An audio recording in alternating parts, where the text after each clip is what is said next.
Dr. Sabya is from RRA Network. He is a national director and he is looking after livestock component in revitalization of rainfed agriculture network. And he is actually he is instrumental in developing RRA network activities, particularly on livestock. And this program also in-depthly we are in touch with them, and they have in collaboration, in coordination with them on we have developed this master trainers program also. And Riya is she is a coordinator from NCNF, that's National Coalition for Natural Farming. And this national coalition, they are working in different partners throughout the country. Almost 22 and 24 states are working as a national partners for this under NCNF. And she is working with that organization. And I told you that in this program also, she is instrumental in helping us, and we are in collaboration with them only. We are developing this, we are conducting this program, and all of us are put together. We are doing this program. And Riya, now both of them is going to be coordinated for this afternoon's last session, today's last session. Dr. Sabya and Ms. Riya. Over to both of them. Thank you so much for being with us. Okay. Oh, thank you, Dr. Renuka. And good afternoon and welcome to all the distinguished participants for this 5-day training program. We'll be welcoming two very important guests in this session. One is Sabarmatee ji. Sabarmatee ji, if you can switch on your video, that will be great. And we'll also have Samir ji. And this session is primarily to have a interaction, understanding the experiences of the people who have been doing the organic farming, natural farming, regenerative agriculture, whatever you would like to say. They have done it for a quite long time. So primarily this session will be more on understanding the experiences of the people who have done it for a long time. And then there will be an interaction with them by the distinguished participants, trying to get certain aspects clear, particularly on the perspective, particularly on the principles, and also the practices of natural farming, organic farming, and so on and so forth. Now I am privileged to introduce Sabarmatee ji. Sabarmatee ji is a recent recipient of Padmashree for her wonderful work on agriculture. Sabarmatee ji is also a co-founder of an organization called Sambhav. The organization is dedicatedly working on environment and gender issues. Sabarmatee ji, along with his father, late Professor Radha Mohan, is credited to transform a degraded piece of land to a food forest land using only the organic techniques in Nayagarh districts of Odisha. Popularly, she is known as Tikiyaka Appa, and she, along with her small team, has contributed to experiment, practices, and promotion of organic farming and biodiversity conservation besides other activity. So, on behalf of on behalf of RRA Network, NCNF, and the CSA Bhushan collaborative program, I welcome you for this session. Thank you. Thank you. Over to you, Riya, to introduce Samir ji. Thank you, Sabyada. I would like to welcome Samir Bordolai. Samir is from Assam. He is a practicing farmer from Assam who has also been training youths and young entrepreneurs in Assam and the Northeast region on organic and natural farming practices.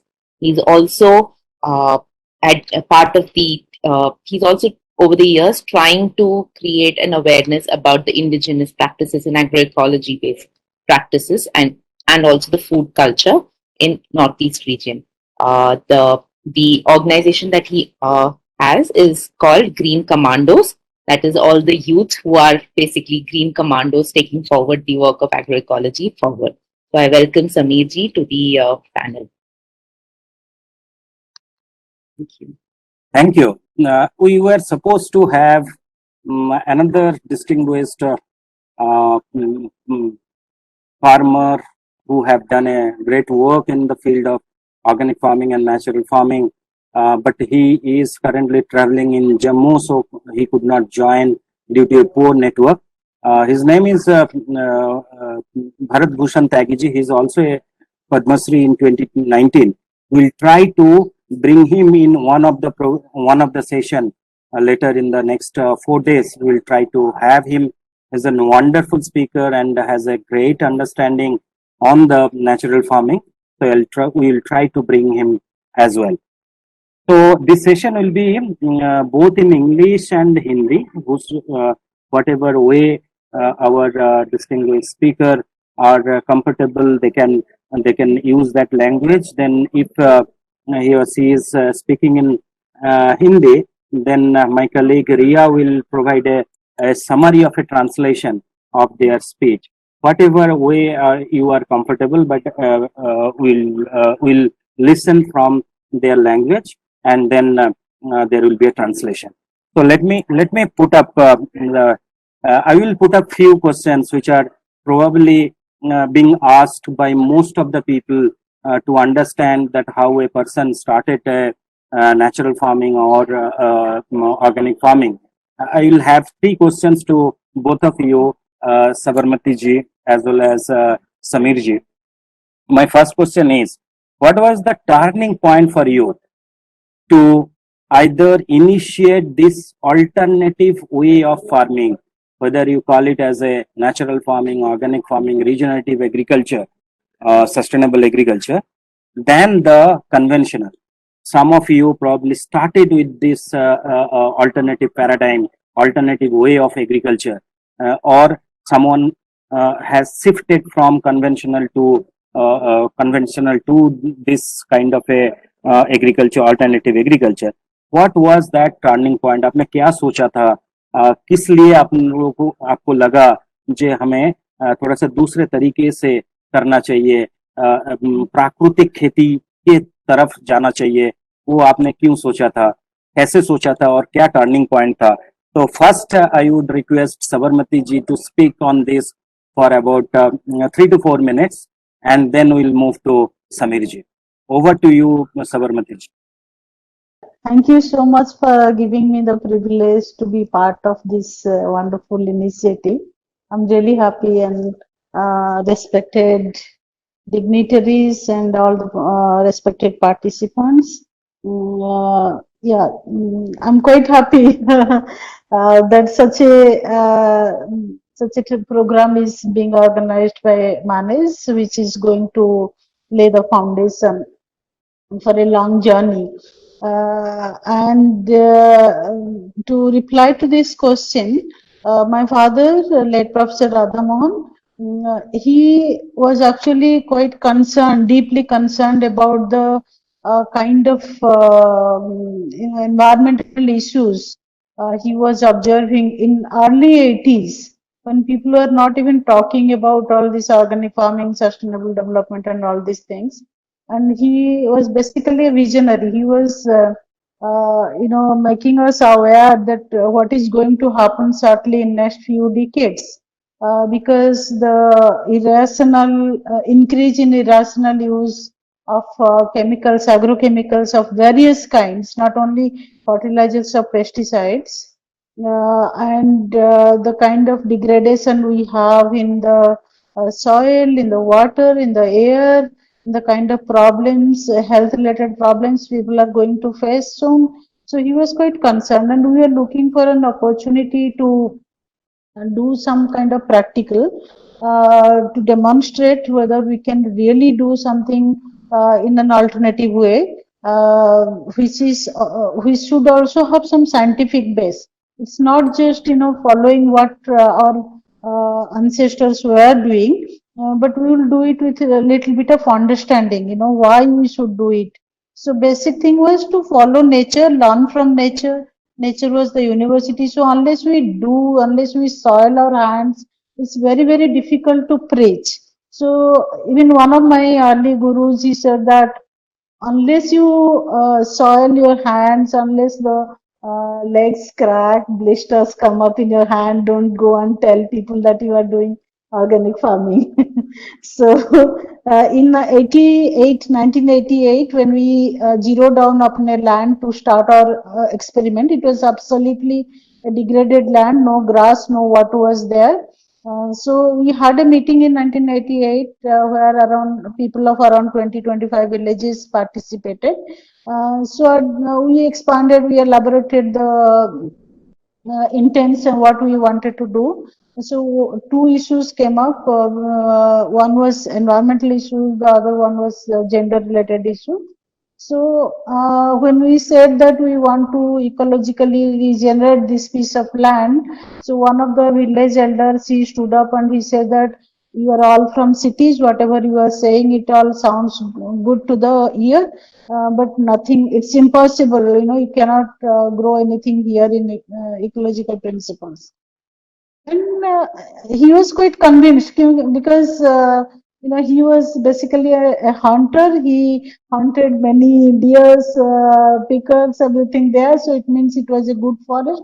But in the meantime, it got so degraded. There was no ant even, no grass, not a blade of grass was there.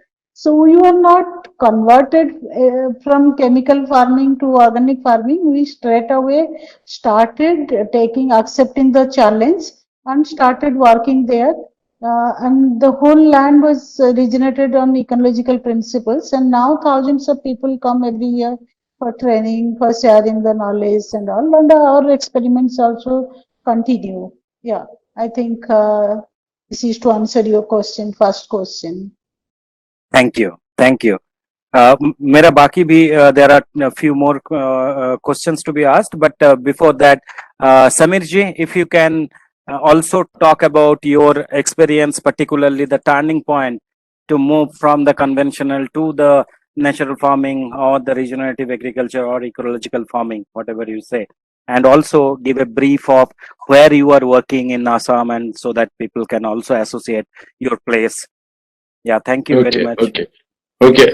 Thank you, Sabyasachi. Thank you, Riya and Manage for giving me this platform to speak my experience. So when you ask me how I shifted to this whole natural and this kind of farming which I am doing, which I call now more compassionate kind of natural farming, where I'm very passionate about this.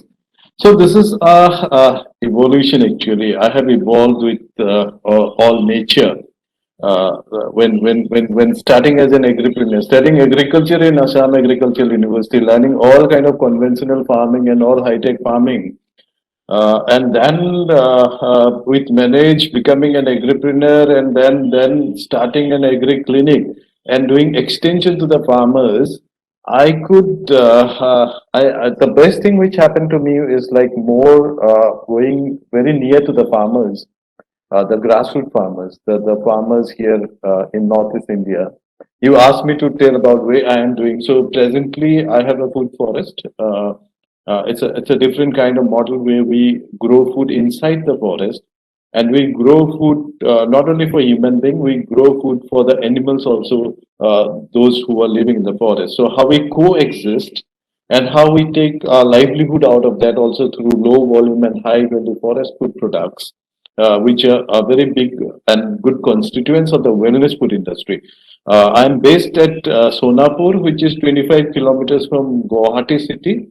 And we have this whole farm and the farm learning center and the food forest.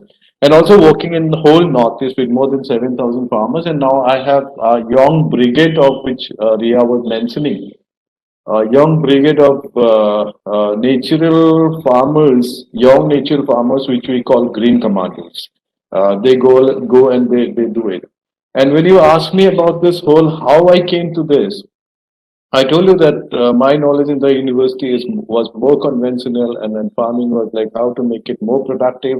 If we were talking about only quantity, how we grow it. And when I went to the villages with extension services through my agri clinic or my previous job in the Tata Chemicals, where I went to the villages and I worked with the farmers, I found that yeah, food is the biggest industry. Nobody sleeps without food, but nobody wants to be a farmer. So many money is pumped into farming and everything. but no kid or the farmer's kid also doesn't want to be a farmer. Farmer to never wants his son to be a farmer.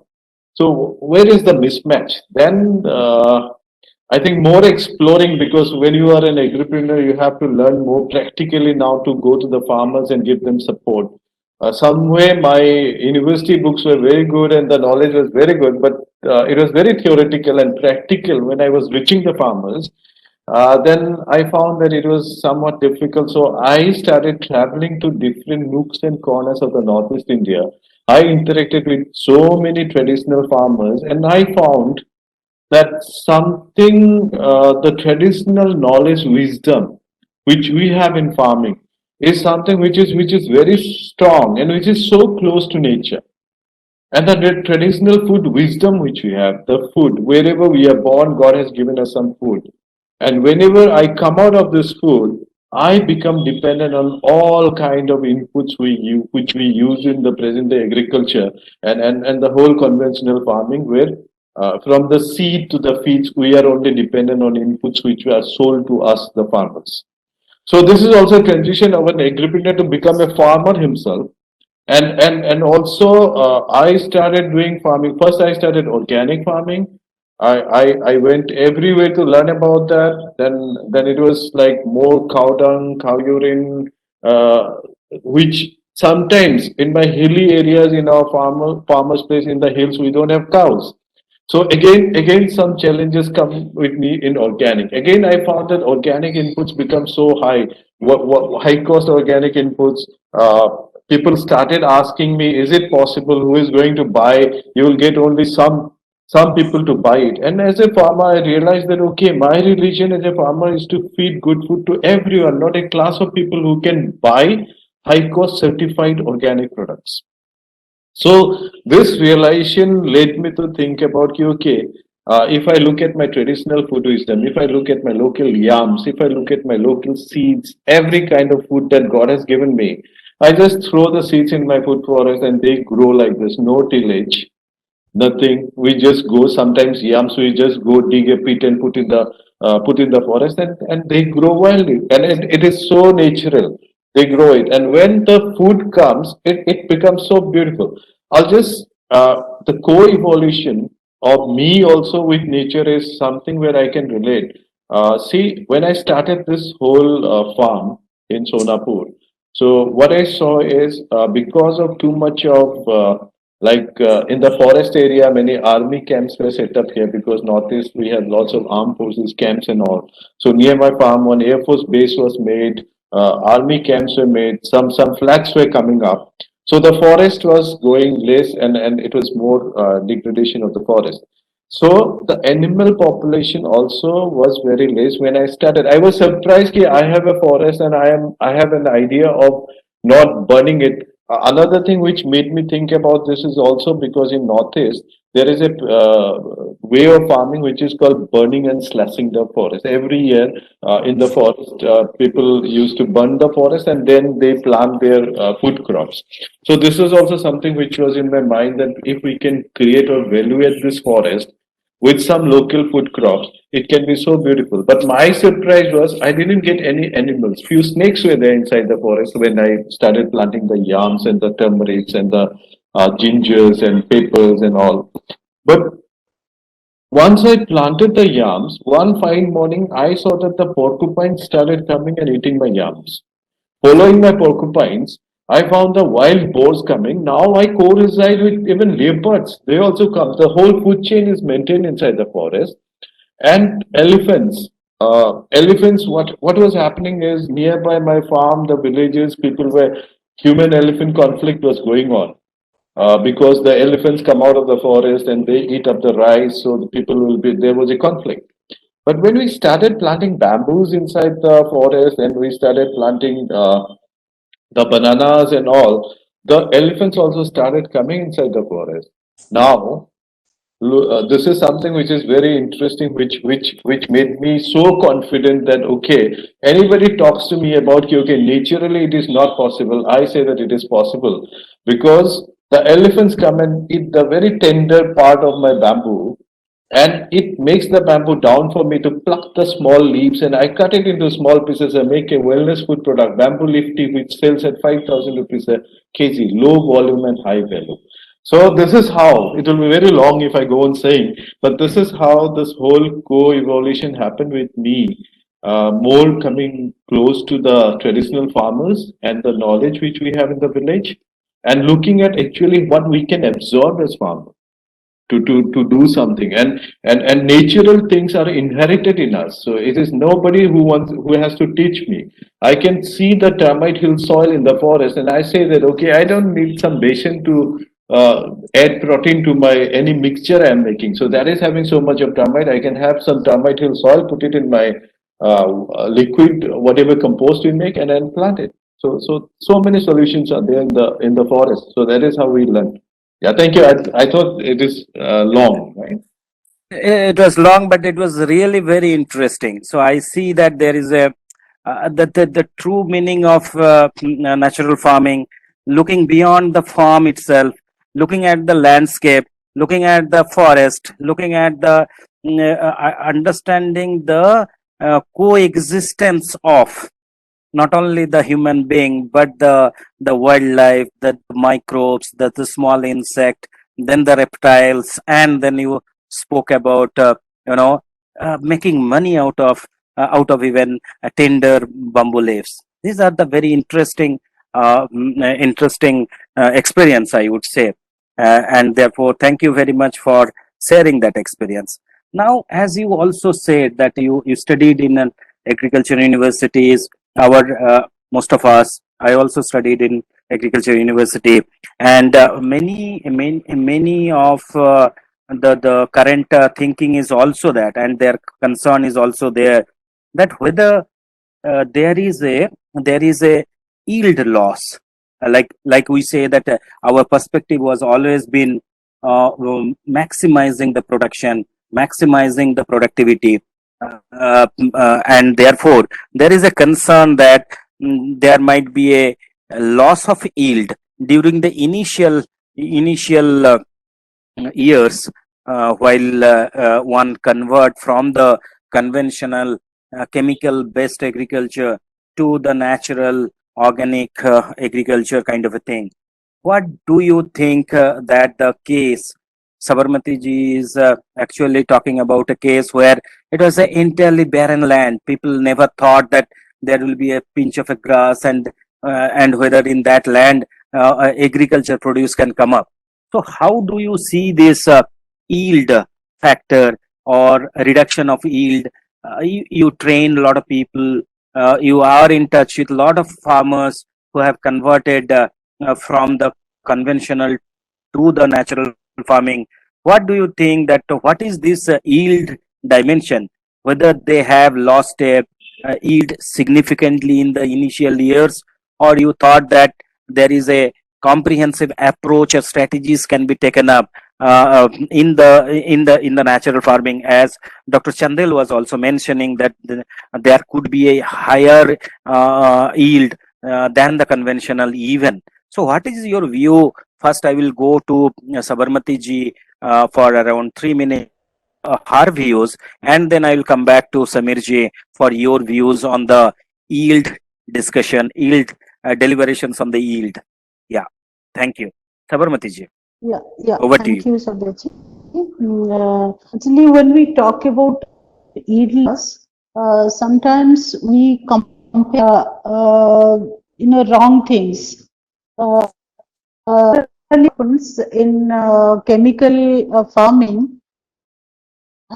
We go for monocropping. If it is brinjal, you go for acres of brinjal. If it is cabbage, you go for acres of cabbage. So it becomes very easier for us to calculate the yield. And when we talk about yield, we hardly talk about the cost, the hidden cost and the actual cost, environmental cost, all these things. So we just see one side of the whole theater, and one part of the whole theater. But if you come to the organic farming, say natural farming, one of the major principles is biodiverse farming practices. you grow many different kinds of varieties of short duration, medium duration, and long duration crops.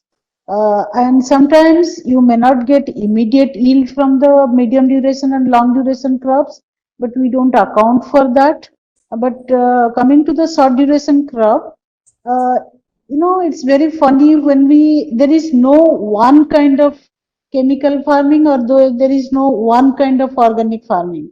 There's always many different kinds of it. If you go to the high hills, people mix up many things like 10, 12 varieties of seeds, and then they grow in the highlands, and then as you come down, they grow lesser varieties of crops, and in the very lowland they grow only rice. So when we calculate the yield, we don't calculate the crops, the fishes we get, or the green gram we get after the rice. All these things we hardly take into account, all these different aspects. So we found that it's much easier for the people to calculate the yield when we just talk about 1 acre of banana, or 1 acre of coconut, or 1 acre of rice, or green gram, or brinjal, or cabbage, whatever it may be. But if we take more time, then we can be able to calculate what kind of exact benefits we are getting, and what actually the cost is. Suppose I get 30,000 from the same unit of land by spending 10,000, and the other person who is doing monocropping and chemically growing some particular crop, and he or she gets 50,000 but spends 30,000 to 35,000, then if you calculate the marginal benefit or the marginal profit, where it is more exactly, and we do it without destroying the base. That's the capital, the soil capital, the water capital, the health of the plants, humans, and other animals. So if we take into account all these things, then we understand where productivity and production is more. If you talk about only yield, then we are very much anthropogenic in our views. We talk the tiny bit of rice that we get from the rice plant. We forget what straw we also harvest for our animals. We also forget how much the biomass goes to our soil system and enriches our soil system, which could have been uh, seen, or otherwise, like I could have been spent more money on buying fertilizers, chemical fertilizers, if this much of biomass would not have gone to the field. And the other thing is what kind of technological options we are using. That's also more important to know. Sometimes in the name of organic farming or natural farming, people buy many external inputs as well. Very expensive formulations, from private companies are nowadays available, like Azotobacter, Azospirillum, which were earlier supplied by the government at a subsidized rate, now available in the market at a higher price. Similarly, using dhanicha, that's Sesbania crop, before rice, which are expensive in some schemes for organic farmers, whereas it is less expensive for the chemical farmers. So it all depends what you are investing upon, what kind of technological options we are using. So all these things, if we take together, if we account for together, I don't think that yield would be less in organic or natural farming. And whenever people come to our organization and see the kind of yield we have, they're always surprised. Earlier they were saying nothing would be grown, so then we grew plants. They say, okay, you can grow trees, but there won't be much fruits. Then they saw a lot of fruits, and fruits are quite adequate also. It's not just a little bit of fruits everywhere. And then they say that, okay, you could grow trees, but you cannot grow rice. So we grew rice also. This last year we grew 560 varieties of indigenous rice. And when we grew rice, they said, okay, you grew rice, but yield won't be same as the conventional farming. Now it has, some of the varieties have really crossed the normal standard of conventionally grown rice. So it depends what you are exactly doing to your farm, with your farm, what kind of strategies you are applying. And it also nowadays, I can add that it depends a lot on the, the weather conditions, which you call like the climatic challenges like that. So we found that whenever there was a problem, a crisis like large scale pest Sabarmatee disturbance ji, or there is a something like bit of a voice break. So if you can uh, switch off your video, that might save your bandwidth. yeah. That's why I was not using the video in the beginning. Okay, can you hear me now? Is it better? Yes, yes, it's Okay. better. Yeah, Okay, yes, go ahead. we found that in last few years there are more and more frequent weather-related challenges, pest-related challenges, where naturally grown or say organically grown crops are standing better than the chemically grown I will come to crops. I will come to the pest bala thing No, a it's not little only later. about taste, but I'm telling that it has direct linkage with the yield also. When we compare the yield, Yes, so even yes. if there is a large scale pest problem, a large scale weather, erratic weather experienced by the local Okay. farmers, in that case, the yield is more in a natural and organic farming practices than in conventional farming practices. So these are very many different factors that affect the yield. Okay. So thank you आपका perspective रखने के लिए. So may I request Samir ji how you look at the yield discussion and Yeah. the productivity, maximizing the production, and how you find that the right kind of a balance, and then what is your view on there is a chances of a reduction of yield in the initial years. Over to Okay. you, Samir ji. Yeah. Okay. How I take this is, see, as a farmer, I believe that my soil belongs to my future generation, not me. So the best thing to have a very sustainable yield. I call it not having just for 1 or 2 years. Like I put so much of effort to make some production, and I do it, and I don't look at that how my soil has degraded over so many years doing that. So it is so beautiful that if we take care of our soil properly, soil has got that capacity to make what we need it to. As a human being, uh, uh, Sabarmatee ji was also talking about. It is like when we do the farming in a natural way, when we are doing it, it is not growing only one monocrop. It is like a diversity of crop. Diversity is something which is the most important principle in this. So when we have diverse things, we have a mix of so many food items. And then when I talk about my way of farming is totally into like all the crops which is very native to that place. If I'm making a farm in Nagaland, it is like with all the native crops which we are making into a diverse forest where we are growing it together. And they are adaptive to that place. So the production which uh, we don't feel that there is a less production while we do it. Yeah, if we have done too much of conventional in our fields and where we are transforming it into a natural farming system, there this whole already the soil is so much it is pressurized, so much of nutrients is lost, so much of like tillage has been done in the soil.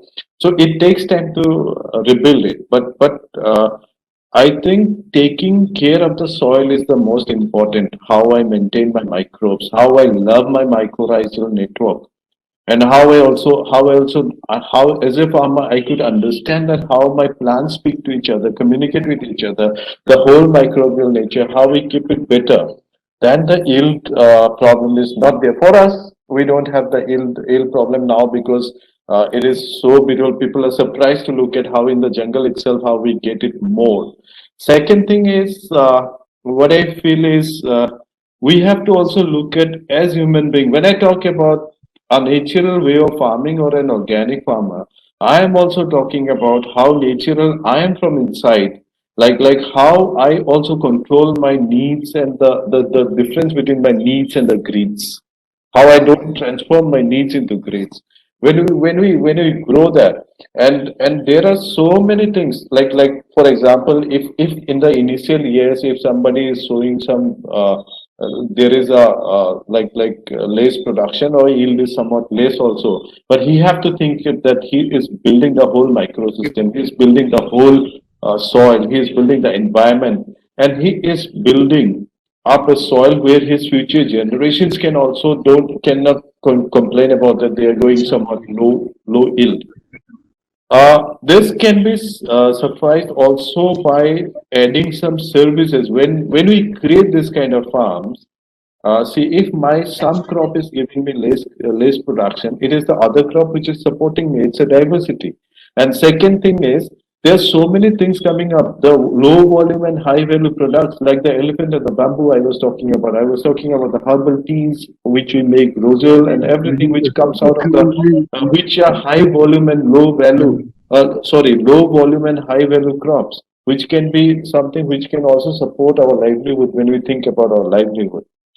Many people come to visit it, so like we can promote some kind of learnings to the kids. Tourism comes in, agro farm tourism comes in, which also adds up to the income of the farmer. So I feel that it's more important how we keep our nature as it is, because nature has the only power to do something from nothing. We as farmers only have to assist nature how it maintains. This is how we have to look at the whole yield perspective.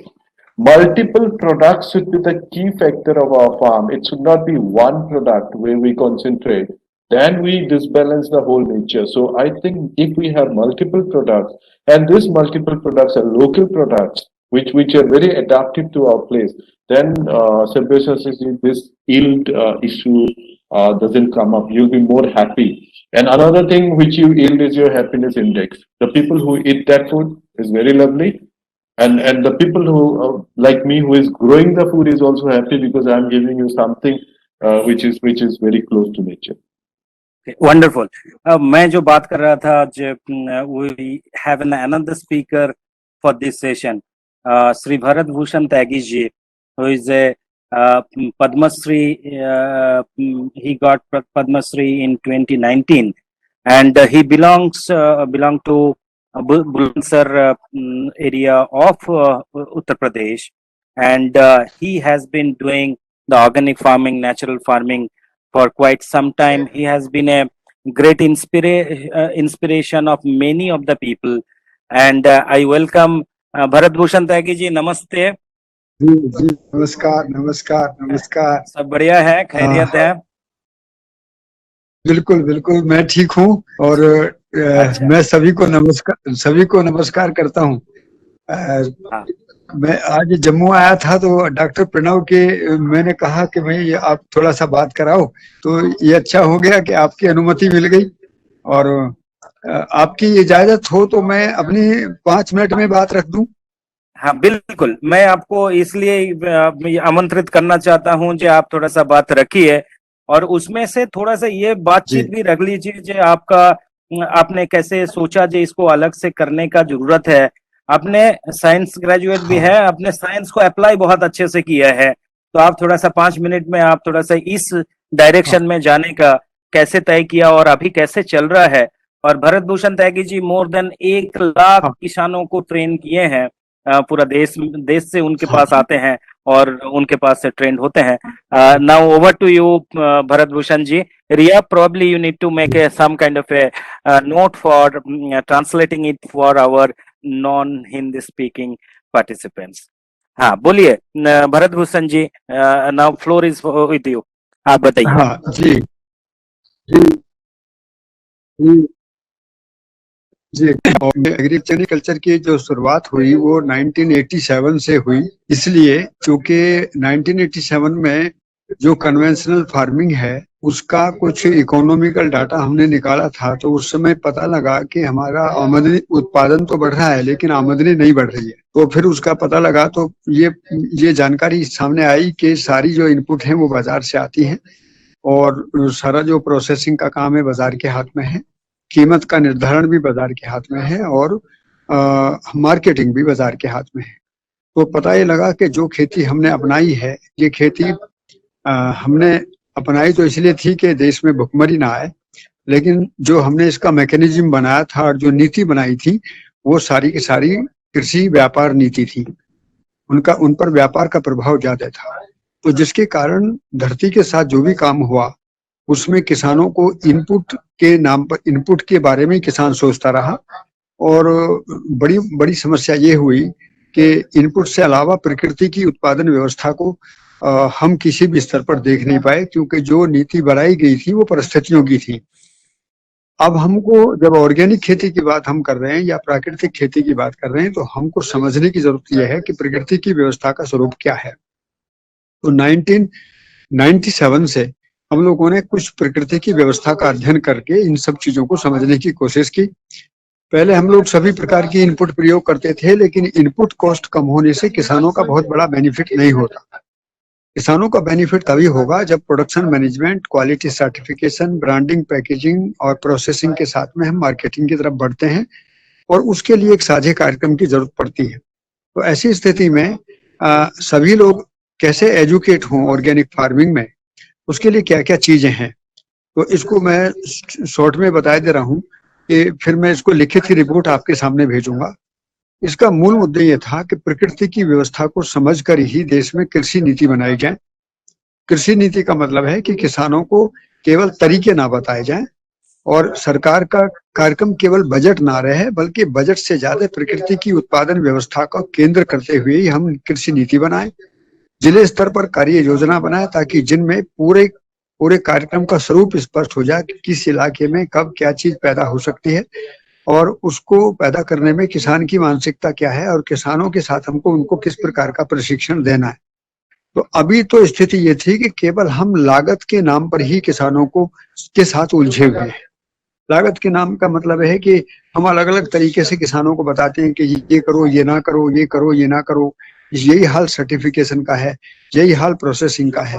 तो मैं ज्यादा बात तो नहीं कर पाऊंगा आज, लेकिन एक संदेश जरूर देना चाहूंगा कि कृषि अब लागत से नहीं होगी, समझ से होगी। और समझ की जो वस्तु है वो प्रकृति की व्यवस्था है, वो कोएग्जिस्टेंस में काम करती है, डाइवर्सिफिकेशन में काम करती है, प्रोडक्शन डेंसिटी, इकोलॉजिकल सिस्टम के साथ काम करती है। यदि हम इन सारी चीजों को इंटीग्रेट करते हैं तो किसानों को law of distance, time management, space management, seed management, labour management, ये सारे मैनेजमेंट प्रोसेस हैं। हम चाह ये रहे, हम सफलता तो बड़े काम की कर रहे हैं और लेकिन छोटे छोटे उनको तरीके बताकर हम बड़ा काम करना चाहते हैं। ये छोटी सोच से बड़ा काम नहीं होगा। इसलिए पूरे अनुसंधान, शोध, शिक्षा, नीति और इससे जुड़े हुए सभी सेक्टर में अब बहुत मजबूत होकर काम करने की जरूरत है, क्योंकि ये पूरे देश में एक मानसिक रूप से एक तरीके का पैराडाइम शिफ्ट है। हम कोई भी जोखिम लेना नहीं चाहेंगे, किसानों की आमदनी भी बढ़े, इकोलॉजी और इकोनॉमी भी बैलेंस रहे और हम एक मजबूत तरीके से आगे बढ़ेंगे। इसके लिए हमने 3 स्तर पर जो प्रयोग किए हैं, नीतिगत क्या स्तर होंगे ताकि किसानों का प्रशिक्षण कैसे हो, जिले स्तर पर कार्य योजना कैसे बनेगी ताकि प्रोडक्शन को लेकर हम मार्केटिंग तक कैसे ले जाएं, और किसान कार्यक्रम के रूप में अपनी साझा जिम्मेदारी, चाहे वो फार्मर प्रोड्यूसर कंपनी हो, क्लस्टर अप्रोच हो, सामाजिकता के लिए सहकारिता हो, उसको मिलकर कैसे पूरा करेंगे, इसके लिए तीनों ही विषय पर गंभीर होकर काम करने की जरूरत है। मेरा यही आप सभी सज्जनों से निवेदन है कि मैं सबकी बात नहीं सुन पाया, लेकिन फिर भी मेरे हृदय में सबके प्रति बहुत सम्मान है इस बात को लेकर कि जो भी कुछ आप काम कर रहे हैं वो बहुत ही सम्मानजनक काम कर रहे हैं। आपकी दृष्टि में वो सारी चीजें आ जाएं, तो इस समग्रता के आधार पर मैंने जो कुछ प्रयोग किए उनका एक लेखा जोखा तैयार करके मैं आपको भेजता हूँ और मैं अपनी बात को इतना ही विराम देता हूँ आज। आप सभी को नमस्कार। धन्यवाद, Yes, sir. धन्यवाद भारत भूषण जी। आप जुड़ पाए, अपने ट्रैवल कर रहे थे। मैं डॉक्टर प्रणव को भी थैंक यू बोलना चाहूंगा, बिकॉज आप थोड़ा सा इसको भरत भूषण त्यागी जी को हमारे साथ जोड़ने का आपने बहुत मेहनत किया, प्रक्रिया किया। कुछ कुछ बातें हैं, मतलब मैं और एक सवाल रखने वाला हूँ। अगर भरत भूषण जी, अगर और मतलब नेटवर्क आपको हाँ मिलेगा बताइए। तो आप भी उसको रिस्पॉन्स करिए। एक बात ये चल रहा है, जी। जैसे मैंने एक दो सवाल रखा था, उसमें आपने भी रेस्पॉन्स कर दिए हैं। हाँ एक मुद्दा ये है जो लोग बोलते हैं, जो ये जो पेस्ट एंड डिजीजेस है, इसको ठीक से मैनेज नहीं मैनेज करना, ये नेचुरल फार्मिंग या ऑर्गेनिक फार्मिंग, इकोलॉजिकल फार्मिंग, इसमें दिक्कतें आती है। बिकॉज हम chemical pesticide versus other input, organic input का बारे में सोचते हैं। आप हाँ। कैसे सोचते हैं? आप तीनों के लिए सवाल है, त्यागी जी आपके लिए, सबरमती जी के दे- लिए, एंड ऑल्सो हाँ टू समीर जी। आप लोग, how you look at crop and disease management, what type of strategies you should suggest to look into, देखिए whether it is one by देखिए one input? हाँ Yes, go ahead. देखिए हाँ, देखिए बताइए। बहुत छोटा सा मैं एक उत्तर देता हूँ। सबसे पहला काम है कि जमीन में कार्बन के साथ में माइक्रोबायोलॉजी कैसे सस्टेन रहेगी। उसका तरीका है कि वर्षा काल के बाद में जब जमीन अपनी उर्वरता के एक कंडीशनिंग मोड में होती है, हम उसी समय जब खेत में डाइवर्सिफाई क्रॉपिंग पैटर्न को लागू करते हैं, तो जमीन के अंदर जो माइक्रोबायोलॉजी है वो अपने आप में सस्टेन होने लगती है। और दूसरा बड़ा काम यह है कि जब अनेक प्रकार की फसलें, डाइवर्सिफाई क्रॉपिंग पैटर्न रहता है, तो अनेक प्रकार की फसलों के जड़ों के रस और गंधों के द्वारा वो सतही वातावरण में एक नियंत्रण रहता है, ताप दाब नमी का नियंत्रण रहता है। इसलिए ऑर्गेनिक फार्मिंग यदि मैनेजमेंट प्रोसेस सही ढंग से लागू होता है तो कीड़ी बीमारियों का प्रकोप कम होता है, खरपतवारों का प्रकोप कम होता है। अन्य प्रकार की दवाइयां बनाने की जरूरत नहीं है। जरूरत है कि हम प्रकृति की व्यवस्था में जो नियम नियंत्रण संतुलन है उसको समझें। दूसरी बात, ये जो अलग अलग तरीकों पर बहुत बड़ी बहस होती है, ये बहस की जरूरत नहीं है। यदि हम कृषि नीति के स्तर पर तीन चीजों को स्पष्ट कर लें, परिभाषा, प्रयोजन और वस्तु। वस्तु का मतलब कंटेंट क्या होगा जो किसानों तक जाएगा, कंटेंट क्या होगा जो साइंटिस्ट तक जाएगा। तो किस तरीके से हम एक कंप्लीटली वैलिडेशन प्रोग्राम के जरिए हम पूरी बात को सोच समझ कर आगे बढ़ते हैं तो रास्ता निकलता है। और जो आप ये कह रहे हैं कि इन तरीके का कंट्रोल क्या होगा, तो मैंने देखा है कि नेचुरल या ऑर्गेनिक जो भी आप नाम रखें, लेकिन यदि नेचर के सिस्टम के साथ में को एग्जिस्टेंस को समझकर, डाइवर्सिफिकेशन को समझकर, प्रोडक्शन डेंसिटी को समझकर, इकोलॉजिकल बैलेंस को समझकर यदि हम काम करते हैं, तो ये हमारे पास शब्द नहीं है, ये प्रकृति की व्यवस्था का सूत्र है। प्रकृति की व्यवस्था के सूत्र में ना कोई बीमारी है, ना कोई नियंत्रण है, उत्पादन भी गुणात्मक है, बहुत ज्यादा है। मैं इसका पूरा प्रारूप मेरे पास है, इसके डाटाबेस रिकॉर्ड है मेरे पास, मैं भेज रहा हूँ आपको अच्छे तरीके से। धन्यवाद Tyagi ji, thank you. Now Sabarmati ji, if you can also give your perspective on how this the issue of crop disease and pest that can be seen comprehensively as a strategy to manage this from the organic or ecological farming perspective.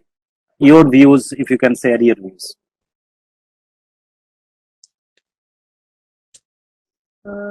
It was nice to listen to Bharat and Tyagi ji, and though short, but he made it very clear to us. Okay, now putting my view, it's actually vast subject, and keeping it very short is also challenging.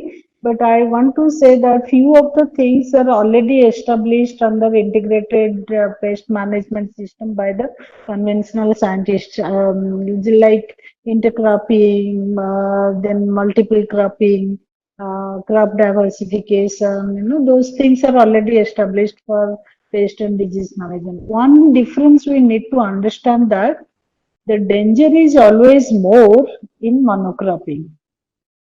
And when we use more chemicals, we make the soil weaker.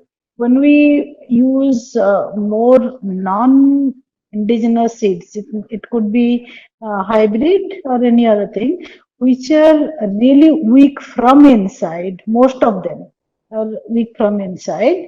So the possibility of having more problems, pest and diseases are more. So first thing is, let's start with soil. When we have a healthy soil, the problem is minimized in the first step. Then coming to the water issue, if we use too much of water or too less of water, then we also have problems. So that is waterborne problem, water related problems. And the third thing is with seeds. Seeds, if we have healthy seeds, we reduce lot of problems by that. And the another aspect is management. If we manage the whole cropping pattern or cropping system in a proper way, then many of the problems are reduced. Then coming to the formulations, management practices like that. So you observe, if we observe nature, we can mimic, we can follow some principles that we observe in the nature. Suppose in our ecosystem, we found that there are few birds which catch lot of insects. Can we make a bird perch in the field, rice field by putting a bamboo stick? If we observe that frogs also control lot of insects, or the or say dragonflies, damselflies, they control certain things, spiders control something. So can we also create a conducive environment for them, which can be done only in a natural farming, organic farming system, not in the chemically managed farming system, where the beneficial organisms are also destroyed, because chemicals don't discriminate between the helpful organisms Yes. and the competitive organisms. So that's one thing. So we have to create a conducive environment. After doing all these things, still we have some problems, which are often weather induced also. Suppose in a winter crop of cabbage or say beans, if we have fog for a long time, cloudy weather for a long time, even if you have followed all the principles properly, then you still have pest problems. Then we need to use certain things which are locally available. Earlier, people are doing that. It's not they were not doing, but now we have to explain the principles how the pest can be controlled. If the pest is a sucking pest or cutting pest or a boring pest, then you follow certain principles. You just look around. What are the things they don't eat? And there is a lot of knowledge input is required in that. For example, if your black hairy caterpillar is found more in your moringa plants, you won't see them in a big number in your rice plants. So all pests and diseases are not found in all crops. So that's one thing which save us. Like if we follow the multiple cropping system or say polycropping system, then it saves us from the danger of monocropping, Interesting. where pest resurgence is more and the damage is also more. So by using a lot of local materials, we can also control them in up to a large extent. We don't have to really buy many things from the market, and whatever little things we buy from the market, they are easily available in the even in the villages. So we have to rely upon them. So for that, we need to understand the nature more and more, observe the nature more and more, which our ancestors were doing it.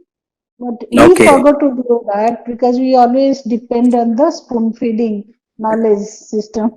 Yeah. Yeah. So So Sabarmatee I ji, think with a very let very me short time, finish. very short time you have put in the perspective, and you both Tyagi ji and you spoke about more on the principles, the pest.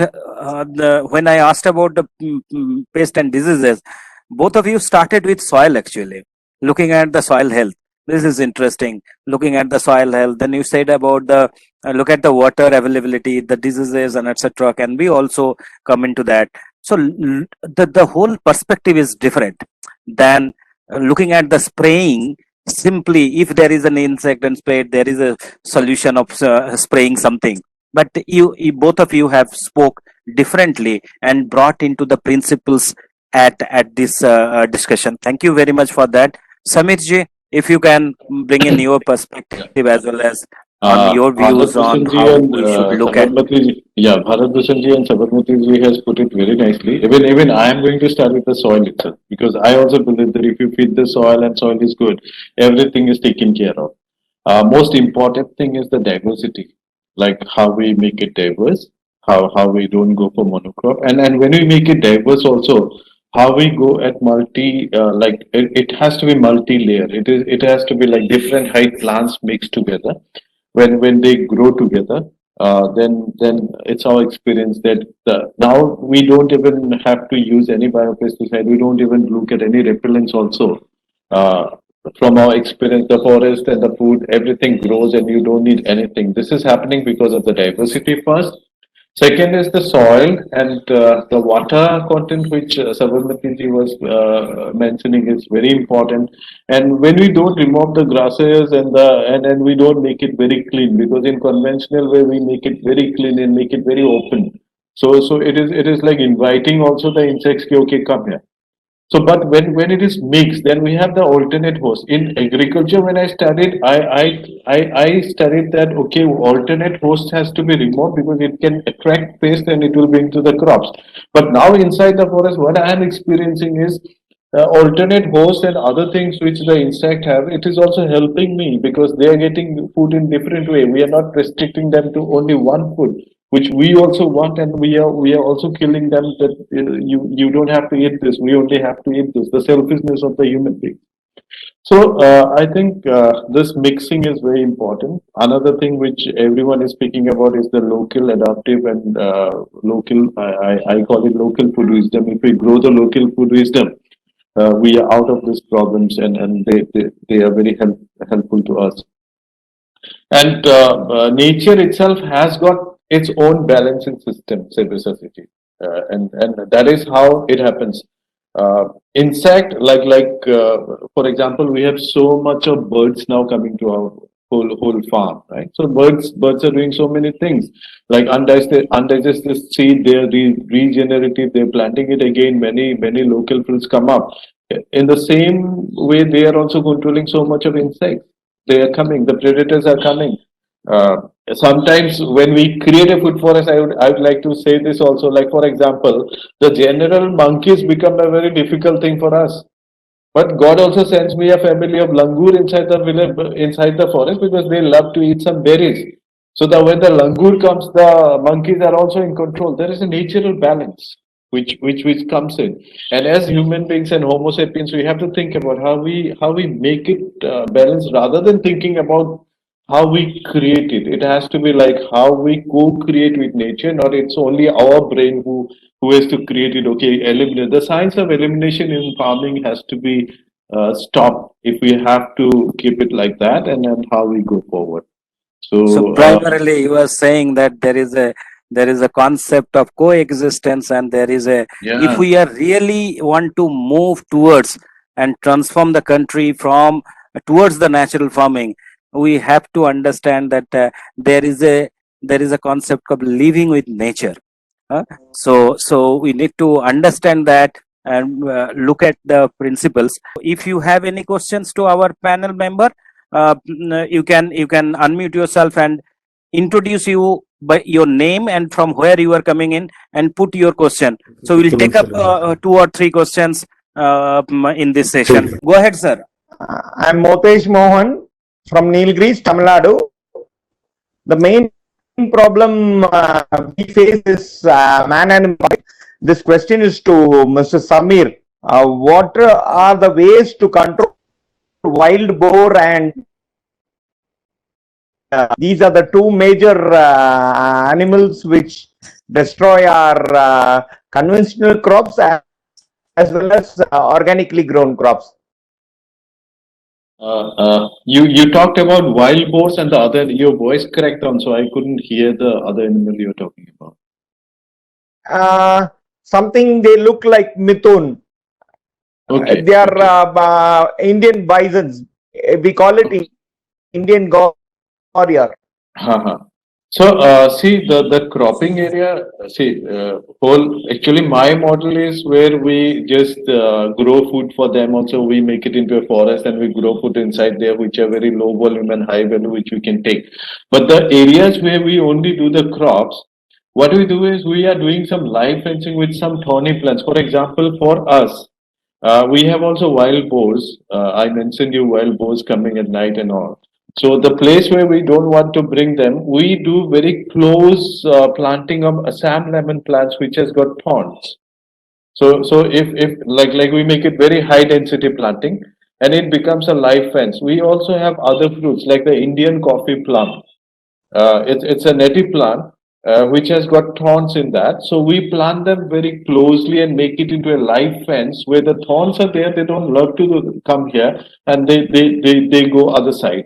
I know it's a very big issue when you talk about, okay, if I tell you that, okay, we have to also find some place where we grow some food for them also. Now, in some places near the Kaziranga Park, National Park, where our farmers are also growing food, we are going for like local goats and all those which we can, the small amount of forest which we have, we are trying to make seed bombs. We make seed bombs of very local indigenous crops which the animals also love to eat, and then we throw in the jungle. We are also now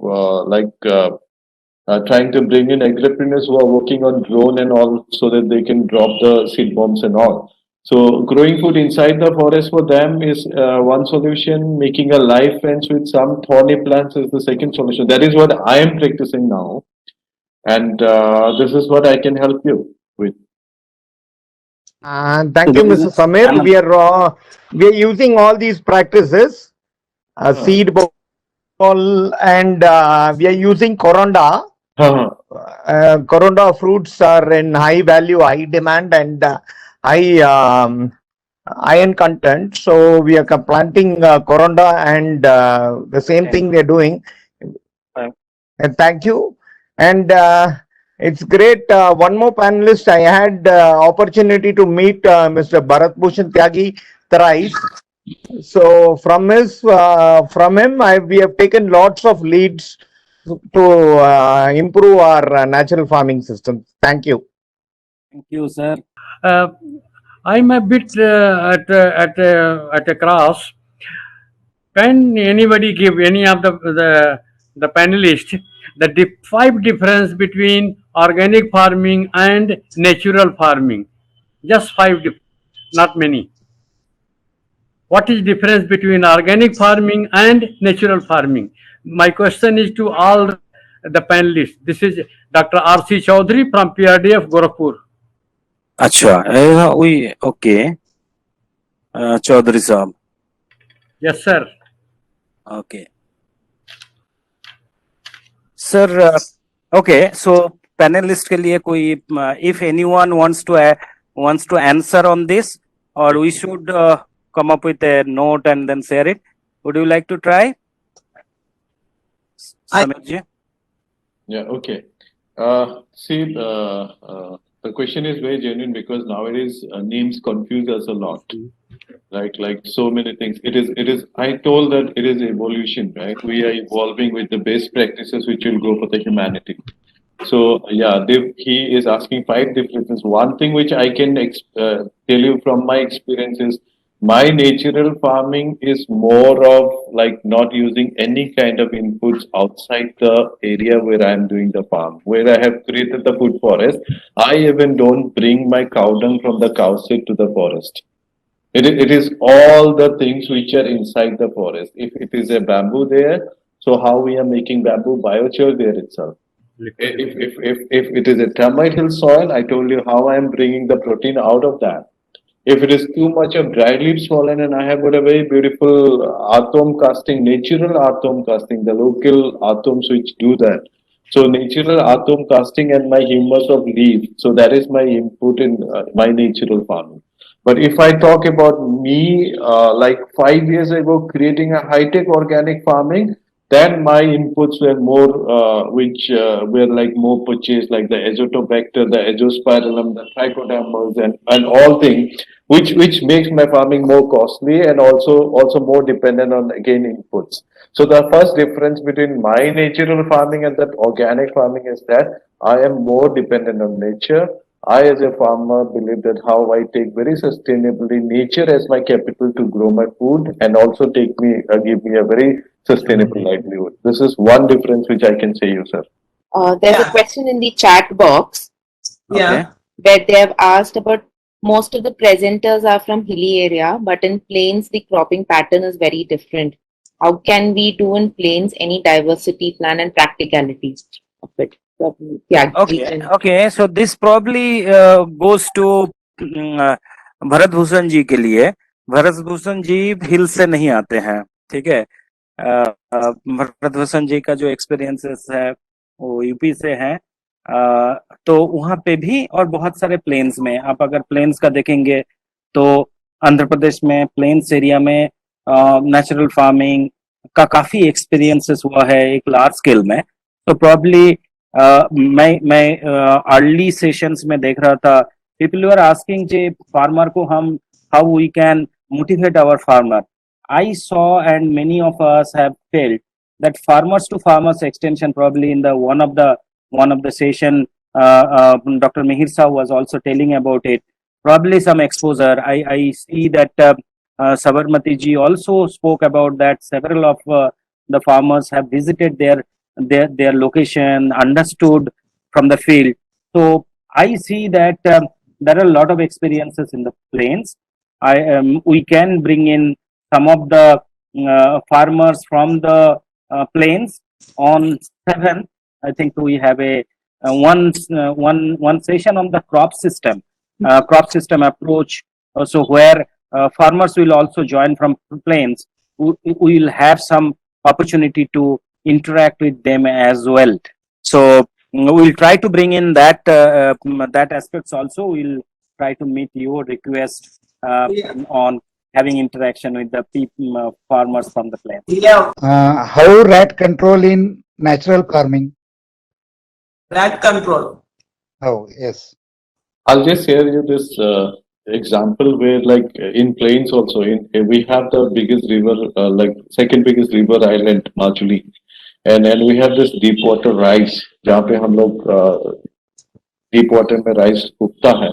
तो वहाँ पे ये rodents का बहुत problem था. तो मुझे यही जो आपने जैसे अभी पूछा, तो मुझे भी इतना rodents के बारे में मैंने काम नहीं किया था, लेकिन वहाँ पे मैंने जो वहाँ के जो ट्राइब है, मिसिंग ट्राइब है, एक ट्राइब है, उनसे जो मैंने सीखा मैं वो बताना चाह रहा हूँ. एक तो है कि नॉन पॉइजनस स्नेक्स होते हैं, पानी में होते हैं जो, there are non poisonous snakes which are part of the ecosystem. जब हम नेचुरल करते हैं तो वो रहते ही हैं, तो आपका रैट्स का कंट्रोल हो जाता है. they also eat up. One part of the control is done by the snakes. Second part क्या हुआ कि हम लोगों ने देखा कि और एक चीज क्या काम आता है, every time you can not expect a snake to come and help you. So हमारे वहां पे क्या होता है, एक अरबी होता है, it's a colocasia which is like black stem and it's very very big leaf. You know colocasia, अरबी तो जानते हैं सब शायद, right. So the black colour stem वाला होता है. तो उसको हम क्या करते हैं, उसका स्टेम को काट के बीच बीच के उसको, उसका जो छिलका है, उसका जो बाक है, उसको निकाल देते हैं हम. तो निकाल के क्या होता है, it becomes white and black. It looks like a snake. वो एक तरीके का स्नेक होता है जिसको रेट उनसे बहुत डरता है क्योंकि उनको खाता है. तो we used to place them this way and that way, and this the tribe they used to practice it. So ऐसे भी उनको कंट्रोल किया जाता है. और एक वेज है कि बहुत सारे ऐसे हर्ब्स हैं जो, जैसे हमारे यहाँ पे हमको कुछ कुछ ऐसे हर्ब्स मिलते हैं जो हर्ब्स उसको रिपेल करते हैं. तो हमको क्या है ना, खेती के वहां पे उनका जो गड्ढा है उसको दिखाई देता है. तो उसमें जब हम ये हर्ब्स डाल देते हैं, ये ट्राइबल जितने भी पॉपुलेशन वो करते हैं, वो हर्ब्स जब डाल देते हैं तो ऑटोमेटिक जो है वो वहां से रेड वो चला जाता है. So these are some very indigenous technical know-hows which are very important component of natural farming.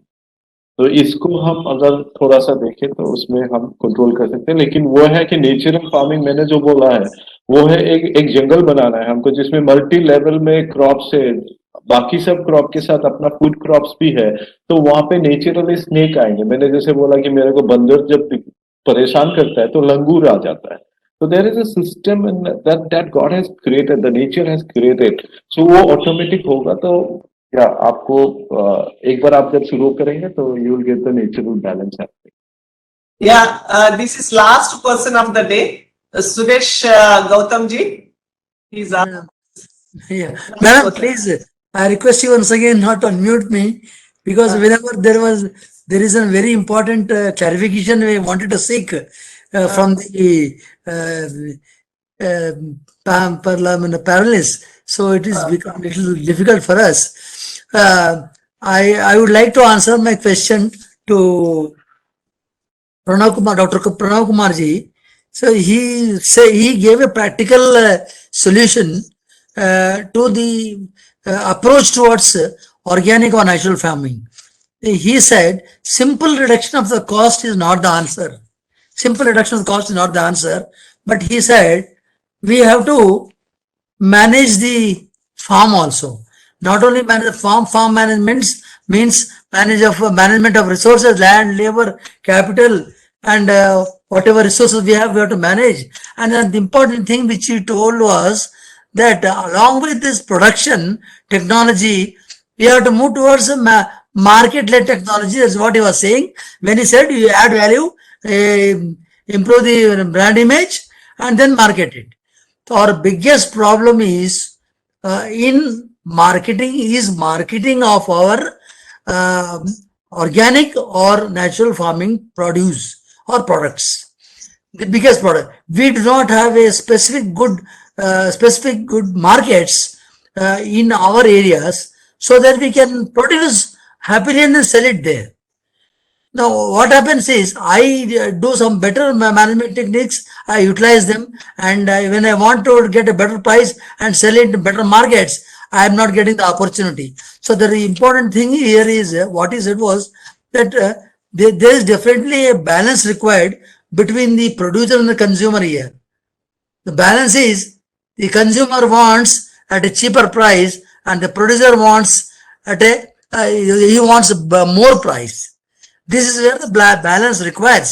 So in this management of balancing the producer as well as the consumer, whenever we take care of the needs and interest of the consumer, then the producer will improve his quality and his packaging and he'll get better price. So marketing and market-led extension is also one of the important hindrances or the challenges in this organic and natural farming, sir. I want a little clarification on this. Thank you, sir. Thank you. Thank you, sir. Sir, Suresh Gautam sir, the intention is not to mute yourself, but basically, as you heard in one of this session only, somebody was talking to phone, but his microphone was unmuted, so we started having disturbance. But please put into the chat box. We'll listen to everyone. We'll try to see over the next 4 days as many as questions, as many of clarification are being addressed by our distinguished panelists, speakers, or so and so forth. As you said, yes, that market is a constant. So we all are agree with you. But the panelists, what they have said, they also said that nature-driven production system rather than market-driven extension. So there is a minute difference. There's a lot of difference from the principles approach, from the perspective also. So whether everything will be produced for the market, or as Bharat Bhushan Tyagi ji, who joined from the Dr. Pranav's mobile, he said that the state of things that we need to look into, the set of things which includes market also. So we need to look at comprehensively. We need to look at also in farm, also in the landscape. The very important dimension that Sabarmatee ji as well as Sameer ji has brought into is not about only about the farm, but also the landscape. How we actually moved into multi-layer diversities, Yes, yes. the crops, the plants, the trees, the bamboos, everything into a system, and try to look at. And they also said the market is also a constant. Everyone said, but there are certain example. He said that even if bamboo leaves are being sold at 5,000 rupees, but this is a one of two cases. But we need to look at that once this move into a directions, there will be nowadays a lot of awareness has come up. There is a segment of community, they can afford a bit of a extra price for a natural produce or an organic produce. So probably we should end this session with a lot of hope. And then and then I see that today both Tyagi ji, Samir ji, and Sabarmatee ji has actually transformed the land into a food forest. बहुत बड़ा काम रहा है, और वो काम 2 साल में नहीं हुआ है. वो काम लगभग 15-20 साल मेहनत करने से ये चीज हुआ है. So there is a need of a lot of systems that needs to be established, whether it is market system, whether it is a how this natural farming can be made easy, what are the labor, farm machineries and etc. We need to find out. Lot of support services will be required. As in the green revolution, you look at that seed, there is a seed system. वहाँ पे NSC बना, वहाँ पे private companies आए, हर चीज में काफी systems रहा है. बट नेचुरल फार्मिंग में भी accordingly we need to come up with a lot of systems over the period of time, and it is not a 100-meter sprint. It has to be a marathon, and we all have to be ready with marathon. And you know, marathon needs more stamina as well, and with a long distance running. So we need to go for that, and we need to be very patient, and we need to move into the understand the principles better, and then we'll find the solutions. And there are several people have found the solutions over the period of time. And I would like to thank all Sir, the panelists. I would like to close with one statement, sir. Sir, I would like to close with one statement that I was so much, we feel so much disappointed, especially my farmer feels so much disappointed when he takes his valuable produce to the market. The person who sits ignorant and illiterate, he does not understand the value of the organically produced and naturally produced, the product value he does not understand. So at that point of time, you are right, he sir. feels, We as a consumer, he feels that don't he understand feels let this. down. So yes, Agree. he I would understand. agree with So this. that is where I think that is where we have to work a lot to see, Absolutely. to motivate our farmers. Yes. Thank you, sir. Thank you, sir. Thank you.